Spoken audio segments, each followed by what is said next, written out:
Phillips here with senior writer and editor Scott Smith, and this is where we take all of your questions, thoughts, and comments on Buccaneers Insider Live presented by Miller Lite. We are doing the show again, just like we've done the last few weeks of the playoffs, Wednesday, Thursday, and Friday this week. So there's plenty of time for you guys to get all of your thoughts, comments, questions, everything in. So as we give people a chance to start doing that, there's been a lot going on this week, of course, leading up to the Super Bowl. That's always how it is. There's crazy amounts of media and obligations guys have, which is great for us because we get to hear all sorts of fun little nuggets of information. But I know the one that people are probably most going to be asking about and most care about at this point is the injury situation. So tell us what we know at this point and then when we might know more. Well, we'll know a little bit more later today. But I think with the four main guys that we're concerned about, we probably won't really have a good feel for it until the end of the week. They did a walkthrough yesterday. Essentially, it was like a bonus day after they'd had a couple of extra days off. And all four of the guys we're talking about, which is Lavonte David with a hamstring, Antonio Brown with a knee, Jordan Whitehead with a shoulder, and Antoine Winfield Jr. with an ankle. All four of them took part in the walkthrough, but coach said they weren't ready to go yet. So in other words, had it been a full speed practice, they would have been out or limited in some way. But I always tend to think it's a good sign when they're taking part in the walkthrough, because the walkthrough is when you actually go through plays on both sides of the ball that you plan to use in the game. And so if you didn't think this guy was going to play in the game or had a good shot at it, then why would you bother you'd have his replacement in there, wouldn't you? Yeah, that's a really great point that I hadn't even thought about.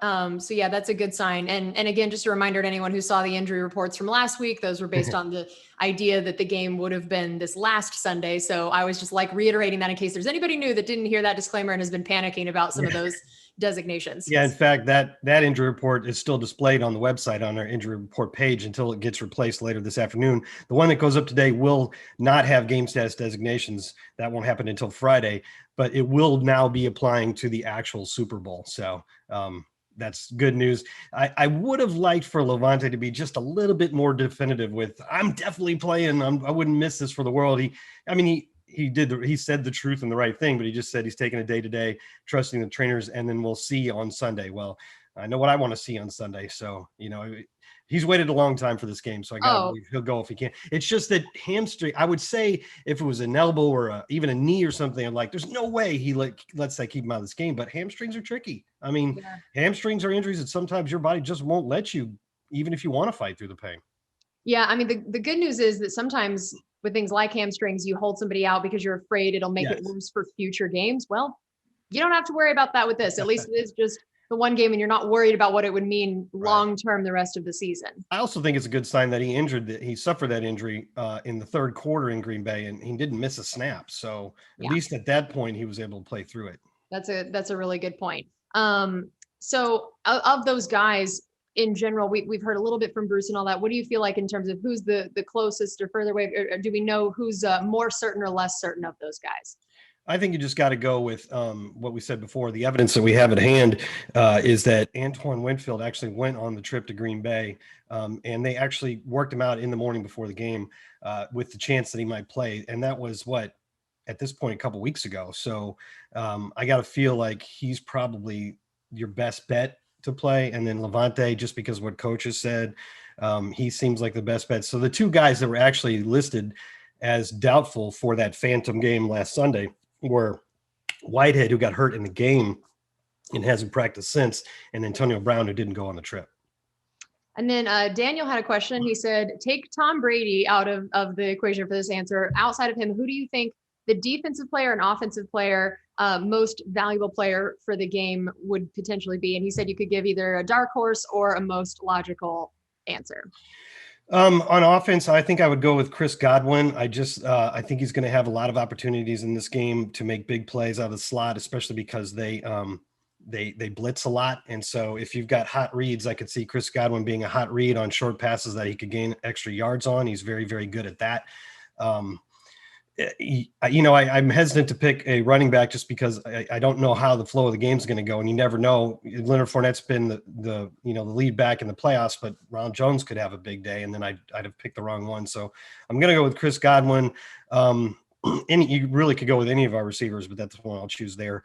On defense, it's going to have to be, for a defensive player to win, he's going to have to make some splash plays. I mean, when we were in the Super Bowl last time, Dexter Jackson had two game-turning interceptions in the first half. And since there was nobody that really blew you away on the offensive side of the ball, he got it. That's the kind of performance you need. So it's going to have to be somebody with, a bunch of sacks, or, like Von Miller in Super Bowl 50. He won the MVP because their 7 sacks against Cam Newton was really what made the game, and he had 2.5 of them. So with that in mind, I would say one possibility would be Shaq Barrett if he has another performance like he did in Green Bay. Okay.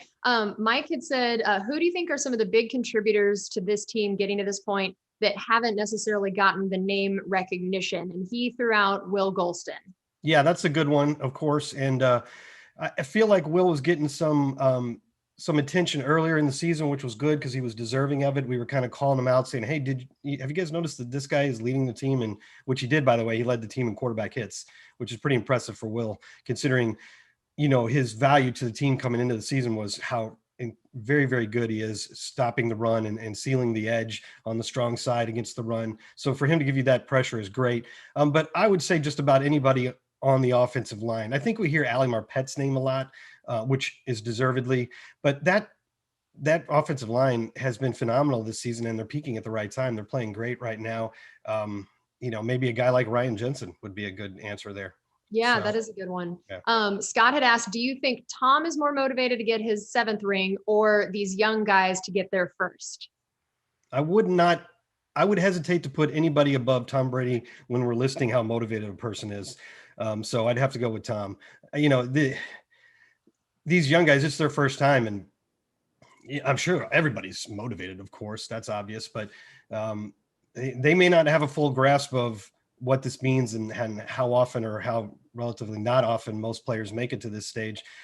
Tom's got things on the plate there, like 7 titles, which is more than any franchise has, So to be one individual with more Super Bowl championships than any NFL franchise would be pretty remarkable. I think, it'd be one more than Michael Jordan got, because at the point where Tom Brady is now, people are comparing him to the best athletes in every sport, right? Right. So, yeah. He's in a class all his own. It's like, you don't even have anything to compare him to hardly anymore. Yeah. So I think a 7th ring, he'd be the first guy to get 2 after the age of 40. I think in any major sport, he'd be the second guy after Peyton Manning to win 2 as a quarterback with 2 different teams. So there's really a lot of historical things on the plate for Tom Brady, which I'm sure he would say he's not focused on any of that right now. But when it's all said and done, it's going to matter. Jose had asked, do you think that the Bucs should be expecting some unique or different offensive formations plays, trick plays, and how do you prepare for that kind of thing? The last part of that is a great question. And I wish somebody would ask Todd Bowles that. I'm sure he would say you just have to read your keys, train your eyes, believe your eyes, all that. But I absolutely 100% think you'll see something from the Chiefs on offense that you haven't seen before, because every time I got a chance to watch the Chiefs this year, that happened. I mean, you'd see a play and go, oh, that's really cool. I've never seen that before. And then the next week you see them, that happened actually against us. I had seen them play the week before, saw a crazy play that I'd never seen before that worked really well. And then they were playing us and they started to run what looked like the exact same thing, but then it changed into something else. And it would have worked. I think maybe Levante or somebody made a really good defensive play to stop it from working, but it was a cool play. And I think there's no way Andy Reid's going into the Super Bowl without some new wrinkle that we haven't seen before. Yeah, I think that's a very fair point. I don't know the answer to this question. I'm not sure if you do. And if we don't, we can try to find it. But Esai asked, will our injured players be on the sidelines for the game to get the Super Bowl experience, or do they have to watch from home because of all the COVID stuff? Yeah, you're right. I don't know the answer to that. So maybe we can try to find it out. Yeah, we'll try to track that down. I hadn't thought about that. In normal times, they injured guys tend to either sometimes watch from the sideline or maybe be up in a suite with like your practice squad players. But yeah, I don't know how that works with it being a Super Bowl and it being COVID times. Well, hopefully we're not going to have to worry about that because we won't have anybody that's out due to injury. But well, I mean, I think I think a couple of people had asked us about like OJ Howard, Alex Kappa, people like that. Okay. So yeah, that'll be interesting. Well, yeah, boy, it's hard to imagine them being on the sideline, but maybe a luxury suite somewhere. Maybe in a suite or something. Yeah. Dustin asked, do you think we'll be able to keep most of the players for the next season? That's a good question. I'd like to believe that most of them will be in the same spot they were last year, where they believe that where this team is headed.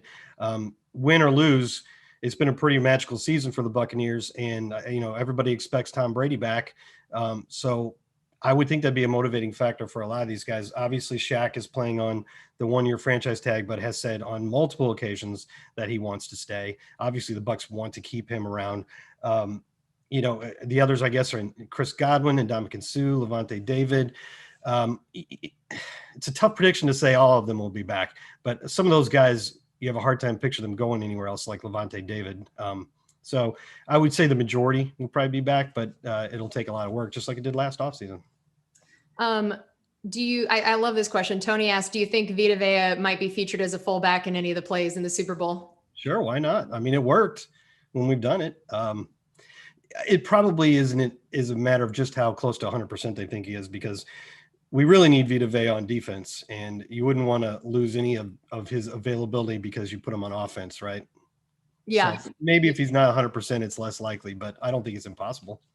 Yeah, that's a good point. This is an interesting question. We've talked a lot about the shift that happened at halftime the last time we played the Chiefs, and how that was sort of the beginning of the rest of the season and how well the Bucs did. Scott asked, do you think the Chiefs softened up at halftime, or do you think our offense just really started to figure things out? I don't know if I'd use the term soften up, but I remember during that game as we were making our comeback, I think the Chiefs were playing with a lead, and they were playing more conservatively on both sides of the ball that they normally would. I don't think that on offense they were attacking quite as much, and so it made it possible for us to build, to make that comeback. But there just wasn't enough time. We ran out of time. We got to within 3 points, and there were 4 minutes left, and Patrick Mahomes engineered 3 first downs, and that was it. They were able to run out the clock. I think you see that with the Chiefs a lot, to be quite honest with you. Last year in the playoffs, they got down double digits in every game and then just came storming back. So I think there's a little bit of a flip being switched sometimes with them. In this case, they just went absolutely bonkers at the beginning of the game.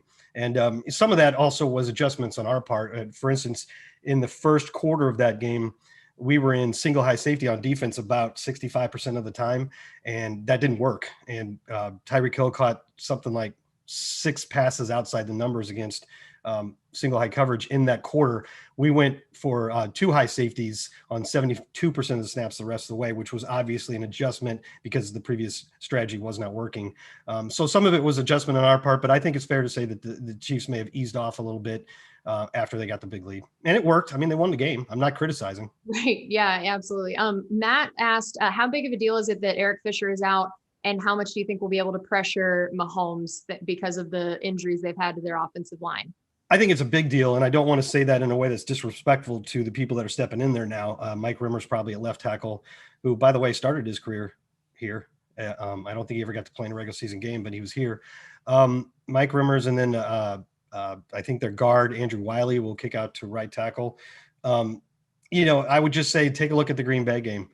Heading into that game, we felt, I didn't know this until after the game and they talked about it, but they felt like they had a good matchup against those tackles because David Bakhtiari had been lost for the season. He's a Pro Bowl left tackle, and they had 2 guys that they'd sort of been rotating between during the season on the right side, Ricky Wagner and Billy Turner, and they moved Billy Turner to the left side, and Ricky Wagner got the right tackle job. And I just feel like our guys thought we had the advantage in both of those matchups, and certainly the results indicate they were right. It looks on paper like the same thing here. And again, no offense to Mike Rimmers, but again, Eric Fisher was a Pro Bowl left tackle, and that's a hard thing to replace at the last minute, And so it certainly seems like on paper you would look at that and go, that's a place where the Buccaneers have an advantage. And I hope that proves to be true, because any pressure we can get on Patrick Mahomes would make a lot of difference. Right. He definitely is one of the harder people to pressure. So even if you're winning your matchups on the line, he's so mobile that just beating that offensive lineman may not mean a whole lot in terms of pressure. So that's going to be really interesting to see how well they're able to not only win those matchups, but contain as well. Right. Well, that's going to do it for us on this edition of Buccaneers Insider Live, presented by Miller Lite. Thank you so much for being with us. And again, we'll be back here tomorrow morning and Friday morning for any of the questions that I didn't get to. So we'll see you then.